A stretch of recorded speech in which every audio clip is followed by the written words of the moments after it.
We must go forward, not backward, upward, not forward, and always twirling, twirling, twirling towards freedom. Here's a look at the brand new Super 7, The Simpsons Ultimates Alien Kodos.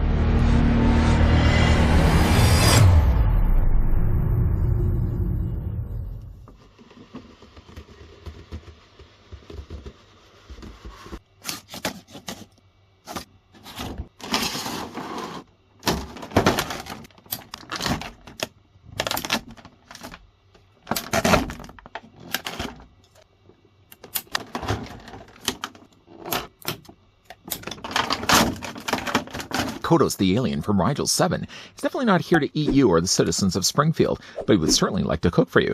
This 8-inch highly articulated Ultimates figure of Kodos, as seen on The Simpsons, comes with interchangeable heads and tentacle tips and a variety of accessories, including ray gun and How to Cook for 40 Humans cookbook. Your wife is quite a dish. First things first, let's grab the tape measure and see how tall the new Simpsons Ultimates Kodos stands. And then, of course, we'll bring in his colleague, Kang, in a second. The figures are, by the way, going to be exactly the same. They're pretty much utilizing the exact same bodies with slightly different heads. Kodos, though, like with Kang, is going to stand at 11.5 inches in height, or the figure is going to be about 28.5 centimeters tall. Yeah, speaking of Kang, sliding over Kodos we're about to have a look at, bringing the equally large-sized Kang. Same bodies, lower half, same domes also as well. And the head sculpts default, at least that I've got right now, are very similar, although Kang has slightly squinted eye. I had to make sure it was singular. The drool is also placed in slightly different places. Kang had the drool off to the side corners, whereas Kodos is basically just drooling from the front. Bring in some other figures for comparisons. Even though Homer really doesn't meet them while he's in space, well, so to speak, they basically just steal him and take him up in space. Here's what he looks like here's what they both look like with Deep Space Homer. Here's what they also look like as well with Mr. Burns. And seeing as she was an accessory that came included with Kang, here's also what they look like with Alien Maggie. Dang. Now that I think about it, the likelihood of now getting Sarek the Preparer, voiced by James Earl Jones in that classic episode, is probably never going to happen now. What you could always really do if you have the extra money, I mean, shelling over $80 is already expensive for Kang and Kodos, but if you happen to have another $80 burning in your pocket, just buy another one. Use the other alternate head that's not currently on their bodies, and bingo bango, you got Sarek the Preparer. Speaking of preparing, if you want to prepare for humans, to come included with Kodos, you get yourself the book How to Cook for 40 Humans. Pesky space dust. One of the running jokes was the fact that the title continues to change because there's even more space dust on the front cover. Well, I did think that the book was something that could open. I mean, it's sort of giving the illusion on the side that there is a seam or a hinge. You can't actually open the book, nor can you also remove it from the arm. I thought it was attached in a similar way as the ray gun, where it would just be pegged in place. But removing it only just a careful bit, I heard a shh, almost as if there was adhesive coming loose. So I thought, leave it alone. Leave it alone, because it's never going to sit properly then in his arm again. So don't try to take this off his arm, whatever you do. And that just basically just plugs in place with either one of his arms. I suppose it probably would go on this side rather than this side here. There's technically still a hinge joint, but I think probably better belongs on this side of Kodos' body. Also as well, he comes included with salt. I'm assuming it to be also salt, but though looking at the holes on the top, usually pepper I think is usually the shaker that tends to have a little more holes on the top. Salt is not something you really want a whole steady stream of it coming out. But if it's white, I would assume it's salt. Unless someone's playing a prank in their kitchen, they're mixing around the different shakers. You ever do that? I've gone to a friend's house once, and he actually had 2 white containers like this, and one was containing salt, one was containing pepper. I said, why would you even do that? And he just kind of looked at me and laughed. I stopped hanging around with a friend like that. And basically, again, that's just going to plug in place. So really, you could have the book on one side, the salt shaker on the other side. What was that guy's name? Gary? Doesn't really matter. I don't even hang around with Gary anymore. One thing that's a little disappointing, though, is that Kodos comes also included with the same ray gun that came included with Kang. Kang and Kodos are exactly the same, which again, kind of just brings back the attention to the idea that I feel like it's wasted plastic if we've already got a ray gun already. I mean, with Kodos having already so many things, I just don't think a ray gun was another added thing that was necessary. I suppose there's always the option if you want to have the figures displayed with both wielding ray guns. I mean, there's that, but it just seems unnecessary considering we have the exact same one already. Unfortunately, though, my ray gun, you can see there's got a little red line right there. The other one, not banging the camera, was completely clean. So I've got a little bit of paint imperfections, but I'm probably not going to be displaying Kodos with a ray gun anyway, so it's no harm, no foul. The last thing that he also comes included with is the saucer and lid. a serving tray, I suppose, if you wanted to give this to obviously anyone that you're abducting. The thing, unfortunately, that's disappointing is that the lid is removable, but that there's nothing underneath it. Why wouldn't they? I mean, if they're going to have this be something that's removable, I mean, unless you really wanted to take the book, and maybe that's one thing. You could take the book and put that over top. I mean, you'd have to peel it away from the tentacle and just rest it on top of the tray instead. But I just feel like it should have had some extra food. Maybe if you get Blinky the three-eyed fish that came included with Mr. Burns, put that inside the tray. Hey, there you go. That's always an option as well. But this also can, again, just swap it out with any one of his arms. Having done all that, I mean, we could easily talk about it. Let's go ahead and remove the arm. We'll just pop back in the book. And just easily, I mean, the one thing that's good about all these figures is that the hands that change are very easy to do. I mean, with the pegs being as large as they are, they're very easy to remove, very easy to put and change out any of the arms. But let's just pop that back out. Remove it from here, and we'll just put back in Kodos's arms. There we go. Let's just move out all the accessories out of the way. Getting a closer look at the figure. The one actually other accessory they came included with, and I can't believe I just forgot it, is that he also comes with the interchangeable head sculpt. It's a little bit different from the one that we got from Kang, so bringing back in Kang's. A funny thing about it, though, is that both of the heads that they have sort of a smiling, kind of a uneasy smile, so to speak, with, of course, the drool dripping down the front. And then they both have laughing head sculpts. Just very, very similar, although the one that comes included with Kodos was Kang, had the eyes closed. Kodos basically has the eye open. The thing, though, about it is that there is still the articulation. I haven't yet removed the tape because I want to show you guys what it looks like. So if you get this out of the packaging and you go to move the eye and it just doesn't feel like something's right, there's these little adhesives on the side. I've already taken the liberty of doing it on this head sculpt for Kodos. I'm going to do it here for the alternate as well. Just basically peel those off. Once those are peeled off, then you've got full articulation. So you move the eye up and down, back and forth as well.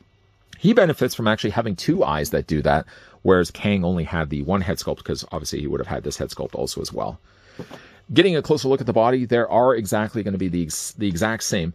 I will say, though, when it comes to Kodos's dome, is that Kodos seems to have a little more scratches on it. I don't know if you guys can actually see. There's a little bit more, I don't know, just like these little rub marks or scratches all on the plastic. Luckily, I've moved it to the back section. Obviously, this is going to detach. You basically just pull the whole entire canopy off and just remove it that way. But I had it, though, when I was getting out of the packaging, facing this way. And you can see there's all these scratches on little rub marks on them. I just basically turned it around. When you're turning it around, by the way, there's these little tab pieces. One is right here and one is on the back. The thing, though, about it, though, is that mine, and you're probably thinking to yourself, this guy just probably broke them. No, when I got them out of the packaging, the little tab pieces were already broken off. See, one right there and one right there. It's almost as if, and this was brand new when I bought it, that maybe when they were putting it in, maybe they twisted it or something and they broke the tab pieces right off. Kang is still fine.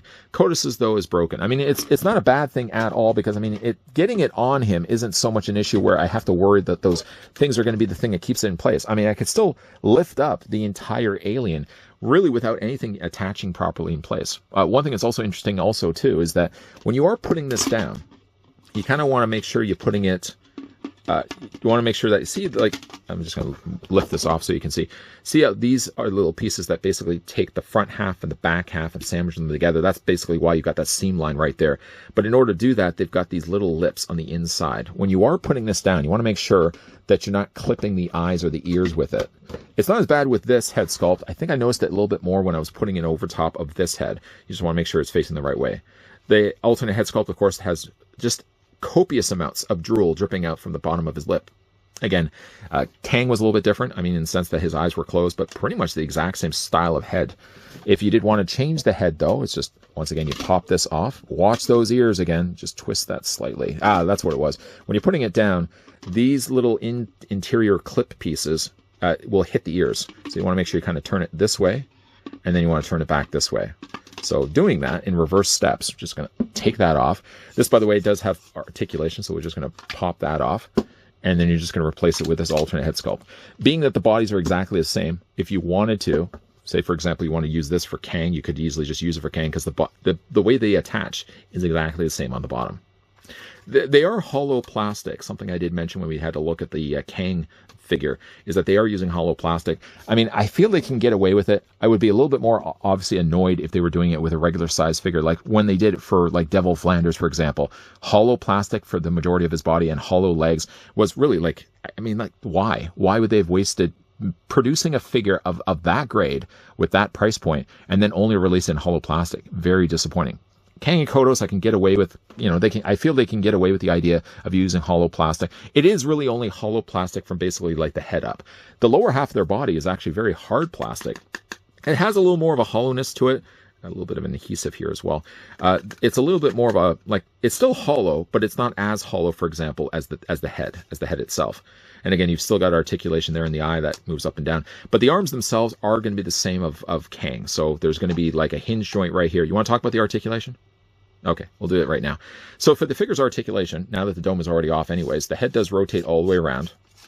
The eye does move up and down. It's on basically like a trackball. Now that once you've removed really the adhesives on the side, it's very easy to move then the eye up and down, back and forth.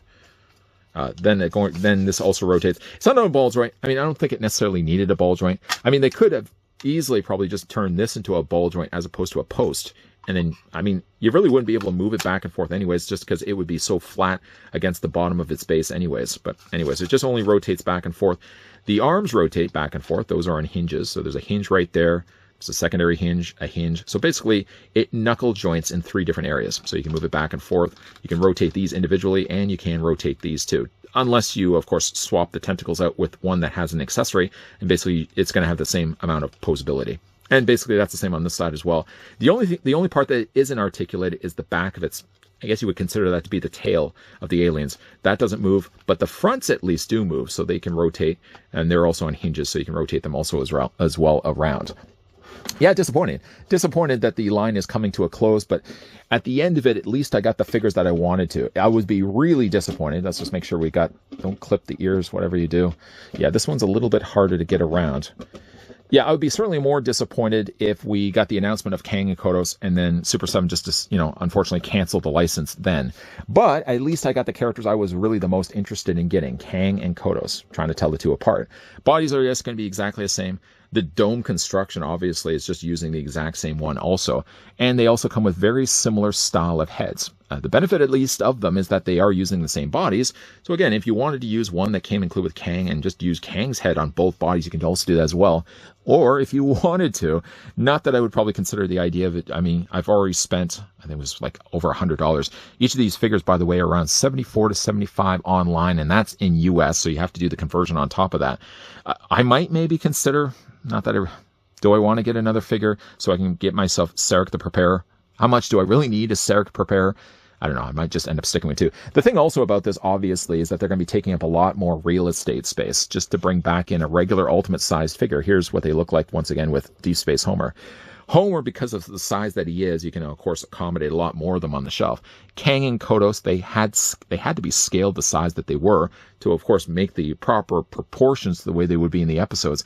But they would be a lot more of a bigger figure. So, don't have the space available on the shelf. These might be ones you might just end up passing on. But if you're a big fan of Treehouse of Horror, like I'm a big fan of Treehouse of Horror, and especially like the aliens, Kang and Kodos, these are must-have pickups. Of the 2 figures, I think Kodos has the more fun accessories. Kang sure came included with the Earth Capital hitchhiking sign, and as well a fork and a knife. But I think you can't beat How to Cook for 40 Humans, providing, again, you've blown off enough space dust. The salt shaker's a nice touch, as well as the serving saucer dish, as well as the lid. Even though, unfortunately, underneath the lid, there's no food to be had. I think that's an opportunity that they could have included an Easter egg. I suppose if you wanted to, you could probably take off the book from the tentacle and just have the book displayed underneath the serving tray. Not that it would really necessarily fit with the lid on top. While I do think that both the figures turned out well, Kodos had a little bit more QC issues for me. I mean, again, I can only point out the one that I had in front of me, but it did have more noticeable scratches on the back of its dome. Couldn't help but also point out the fact that the little tab pieces on the bottom of the dome, not that it necessarily needs it, but mine were completely broken off. Paint for what we get on these figures is really good. The level of accessories at least justify the price that they're being asked for. Because again, like these guys are about $20 more than your regular Simpsons Ultimate figures. Do you think, though, that Super7 is still charging way too much for the Ultimates, being the Simpsons or any other Ultimate figure lines that they're doing right now? Let me know down below in the comment section. I will admit, though, just regular figures, just to be an avid collector of what Super7 is doing, spending about $54 US usually translates for me to about $70 to $80 a piece. Then I have to worry about the shipping that goes on top of it. Kang and Kodos put me well into $200 to get both figures. Luckily, I did get them from Entertainment Earth, so I saved a little bit on shipping, but still, it was a much more heftier bill to pay.